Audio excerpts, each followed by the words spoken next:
Welcome to my lightning talk on Manopt.jl for optimization on Riemannian manifolds.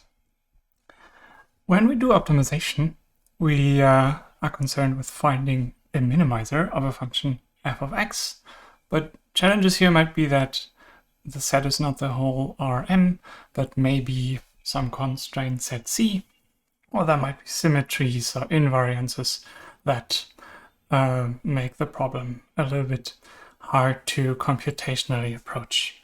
And one way to circumvent that is to introduce, instead of a set C, or to unify the symmetries and invariances, a Riemannian manifold.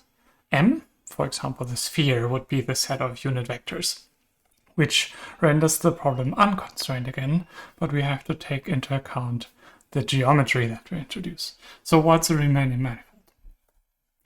Informally, a Riemannian manifold is a set M with a suitable collection of chars such that it locally looks like Rd, but we also have a varying inner product on the tangent spaces, and for the sphere, the tangent space would really just be the tangent plane to every point, and then we have a way of still measuring angles of vectors in this tangent plane.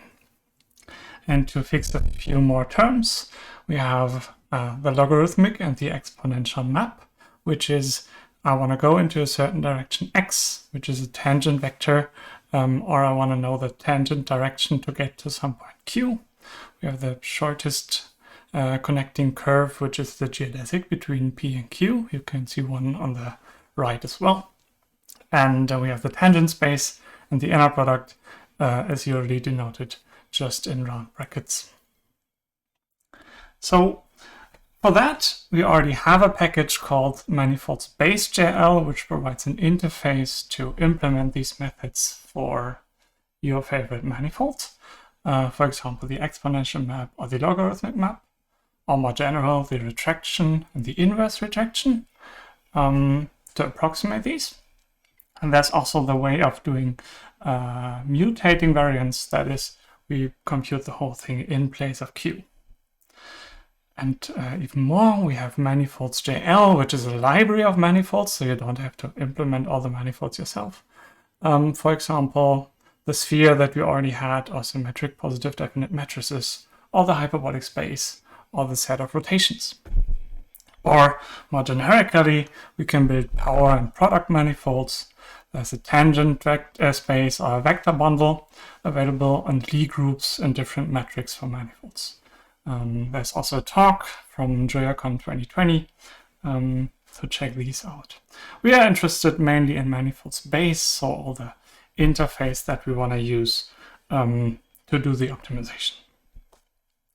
So then there's Manopt.jl, which is based on ManifoldsBase.jl. It consists always of a problem P, where we have the manifold, the cost function that we want to minimize, and for example, a Riemannian gradient, or a Hessian, or any other ingredients that might be static to the problem we want to solve. And the next thing we need is options, which is the dynamic data, the current iterate, any information you need during the iterations. And with these two together, you can implement, well, the main part is step solver, which implements the ease step of an iterative optimization algorithm.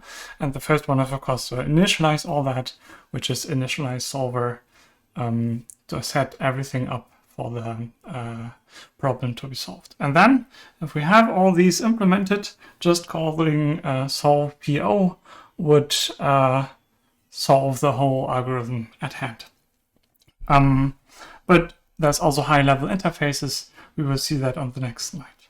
Furthermore, there's something like step size you can compute, more specifically a line search. There's different stopping criteria you can include into the options, which also can be easily combined. And there's something called debug options and recode options, which easily enable arbitrary options to either display some debug output or record certain values. Let's check which solvers are available in Manopt.jl. So there's first of all, of course, gradient descent, but there's also quasi-Newton, LBFGS, or the Broyden family of algorithms, Nelda-Mead, or even the non-smooth optimization problems like Jumble-Pock, Douglas-Rushford, or the cyclic proximate point algorithm. This is not the only package doing that.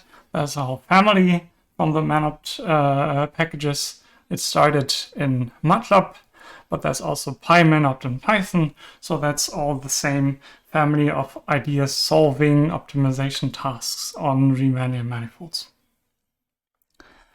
Let's see an example. If we consider the mean of some vectors in Rn, then that would be just the sum and then 1 over n. On manifolds, we cannot sum. Imagine unit vectors and you sum them. That's not a unit vector anymore. So that's nothing we can do on a manifold. But we can rephrase this and see that this mean is also the minimizer of the squared distances. That's the point that minimizes the sum of squared distances to all the data points. And this is an optimization problem, which in the Euclidean case of Rn has a unique minimizer, which is x star. But is also a problem that we can rephrase on manifolds, because we can replace the norm by the distance on the manifold, and then we end up with what's called the Riemannian center of mass. For example, see Karcher from 1977. The problem here is that this optimization problem, it neither has a closed form solution, nor is it unique, but at least for one of these summands, so if we write f of p as this distance squared from p to one pi data point, then the gradient of that can be written in closed form. So we can do something like gradient descent. And in code, this would look like this. We first have to load the packages and let's say that our manifold is the sphere and we want to generate 100 points. These are the points that we generate and we norm them to be on the sphere. The cost function is really just what you see on the left, written as a sum of the square distances applied to the points. The gradient is the same, where gradient distance is a function that Manopt provides.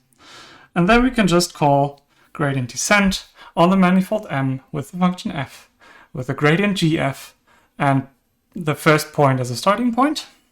But we can also do something like an in-place computation, so where the memory of M, the starting point that we put in, is reused during the computations to spare some time and memory. Here's the set of references. The slides are also online. See the link below. And there's also a longer talk if you want to know more details on the Julia language YouTube channel.